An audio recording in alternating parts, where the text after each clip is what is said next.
नमस्कार दोस्तों, SBI securities morning podcast में आपका स्वागत है। आज के पॉडकास्ट में हम निफ्टी बैंक निफ्टी में क्या उम्मीद करें इस पर बात करेंगे। साथ ही ऐसे कौन से सेक्टर्स और स्टॉक्स हैं जिन पर आपको नजर रखनी चाहिए उस पर भी हम बात करेंगे। सो फ्रेंड्स, ट्यूसडे को तीनों ही अमेरिकन इंडाइसेस जो है मामूली गिरावट के साथ दिन के अंत में बंद हुए। डाउ 0.10% की गिरावट के साथ बंद हुआ।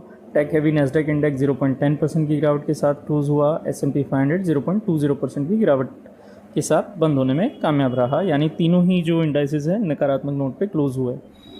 लगातार चौथे कारोबारी सत्र के लिए फ्रेंड्स ब्रेंट क्रूड ऑयल भी नेगेटिव नोट पर क्लोज हुआ है और ये अपने सभी मेजर मूविंग एवरेजेस के नीचे ट्रेड कर रहा है, आगे बढ़ते हुए 79.50 के नीचे। अगर यहाँ पे ब्रेंट क्रूड ऑयल टिकता है तो हमें नीचे में 76 के लेवल भी जो है आने वाले सेशंस में दिख जाएंगे, ऐसी संभावना नज़र आती है। बात करें डॉलर इंडेक्स की तो वो अपने 200 डे EMA के आसपास ट्रेड कर रहा है और 104.60 के स्तर के ऊपर अगर कोई भी स्थायी चाल यहाँ आती है तो 104.90 के लेवल्स की एक पुलबैक रैली हमको दिख सकती है। बात करते हैं निफ्टी की तो यूनियन बजट डे पर बेंचमार्क इंडेक्स निफ्टी में उच्च अस्थिरता देखी गई, क्योंकि ये 508 अंक की सीमा में दोलन कर रहा है था और 7 जून 2024 के बाद से उच्चतम दैनिक सीमा थी ये। सत्र के दौरान इंडेक्स अपने 220 जो डे का EMA होता है, यानी 20 दिन का जो EMA लेवल होता है, उसके भी नीचे एक बार फिसल गया था। हालांकि 24,100 अंक के नीचे टिकने में वह विफल रहा और अच्छा एक रिबाउंड वहाँ पे हमको देखने को मिला। तकरीबन 400 अंकों की एक बहुत ही शानदार रिबाउंड हमको निफ्टी में देखने को मिली। जो क्लोज है वो 0.12% की बहुत ही मामूली गिरावट के साथ 24,450 के स्तर के ऊपर हुआ है। दैनिक पैमाने पर अगर हम देखें तो इसने एक बुलिश हैमर कैंडलस्टिक जैसा पैटर्न बनाया है, जो निचले स्तरों पर एक खरीदारी की रुचि का सुझाव देता है और आगे बढ़ते हुए 24,350 24,330 का जो लेवल है वो सपोर्ट के रूप में कार्य करेगा और अगर इसके नीचे फिसल जाता है तो हम फिर 24,230 24,210 की लेवल्स की बात करेंगे। ऊपर की ओर 24,550 24,570 के अगर पार निकलता है इंडेक्स तो यहाँ पे 24,730 और 24,840 तक के जो ऊपर के लेवल्स हैं वहाँ तक हमको एक एक्सटेंशन दिखने में मिल सकता है। बात करते हैं डेरिवेटिव्स की तो फ्यूचर्स तो फ्लैट नोट पे समाप्त हुए हैं, हालांकि ओपन इंटरेस्ट में 3.66% की गिरावट आई है। अगर कंपोनेंट्स की बात करें तो 11 में लॉन्ग बिल्डअप, 10 में शॉर्ट कवरिंग, 11 में शॉर्ट बिल्डअप और 18 में लॉन्ग अनवाइंडिंग देखी गई है। OIPCR फ्रेंड 0.77 पर है। मैक्स पेन 24,450 के स्ट्राइक पे प्लेस्ड है। अब बात करते हैं दूसरे इंपॉर्टेंट इंडेक्स की, यानी कि बैंक निफ्टी की। तो बजट के दिन बैंक निफ्टी ने फ्रंटलाइन इंडेक्स से रिलेटिवली अंडर परफॉर्म किया, क्योंकि लगभग 1% तक ये फिसल गया। जबकि उल्लेखनीय बात यह है कि 32 ट्रेडिंग सेशन में पहली बार अपने 20 EMA के नीचे फिसला है दोस्तों।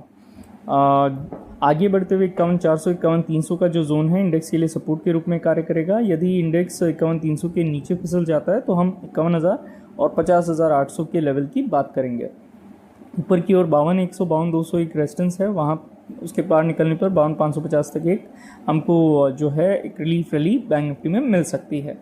डेरिवेटिव मोर्चे पर अगर हम देखें तो फ्लैट नोट पर तकरीबन बैंक निफ्टी का समापन हुआ और 0.12% की ओपन इंटरेस्ट में जो है एक कटौती हमको नज़र आई है फ्रेंड्स। बात करते हैं अगर हम PCR की तो 0.48 पर है और मैक्स पेन 51,800 के स्ट्राइक पे प्लेस्ड है। मंथ का PCR फ्रेंड्स 0.88 पर है। बात कर अगर हम इंडिया विक्स की तो बजट इवेंट के बाद वोलेटिलिटी इंडेक्स इंडिया विक्स में बहुत उल्लेखनीय कटौती देखने को मिली। 17% से अधिक की यहाँ पे गिरावट आई है। ये अपने शॉर्ट और लॉन्ग टर्म मूविंग एवरेज के नीचे फिसल गया है और यह महत्वपूर्ण गिरावट बाजार की अनिश्चितता और निवेशकों की चिंता में कमी को दर्शाती है। निचले स्तरों से तेज़ रिकवरी के बावजूद अगर हम देखें तो जो ओवरऑल एडवांस डिक्लाइन रेशियो है वो डिक्लाइंस के फेवर में प्लेस था। तकनीकी रूप से अगर हम सेक्टर्स की बात करें तो FMCG, फार्मा, हेल्थ केयर और IT के शॉर्ट टर्म में बेहतर प्रदर्शन करने की संभावना है। निफ्टी CPSE और PSE ने 50 EMA के आसपास सपोर्ट लिया और तेज़ उछाल दिखाया। दोनों ने लंबी एक विक ज़रूर बनाई है और छोटी बॉडी की कैंडल बनाई है, तो ओवरऑल वहाँ पर भी एक नीचे में सपोर्ट मिलता हुआ नज़र आ रहा है, यानी कि नीचे के लेवल्स पे खरीदारी की जो एक रुचि है उसको ये इंडिकेट करता है। बात करें FIDI की तो FI ने 2975.31 करोड़ की बिक्री की, वहीं DI ने 1418.82 करोड़ की खरीदारी की। इंडेक्स फ्यूचर्स के लिए FI का जो लॉन्ग शॉर्ट रेशियो है 73.6 पर है, क्योंकि शुद्ध आधार पर उन्होंने 54,771 इंडेक्स फ्यूचर्स बेचे हैं फ्रेंड्स। वायदा के मोर्चे पर एफआई ने 79,114 इंडेक्स कॉन्ट्रैक्ट बेचे हैं और जबकि ऑप्शंस के मोर्चे पर एफआई ने 1,59,335 कॉल कॉन्ट्रैक्ट बेचे हैं और 63,173 पुट ऑप्शन कॉन्ट्रैक्ट बेचे हैं फ्रेंड्स। तो इसी के साथ फिर से दोहराना यही है कि FMCG, IT, pharma, health care, इनके जो स्टॉक्स है ये ज़रूर आपके वॉच लिस्ट में होने चाहिए क्योंकि इनका प्रदर्शन रिलेटिवली बेहतर रहा। इसी के साथ आज के पॉडकास्ट में बस इतना ही। हमारे पॉडकास्ट को नियमित रूप से सुनने के लिए आपका बहुत बहुत धन्यवाद। Investment in securities market are subject to market risks. Read all the related documents carefully before investing.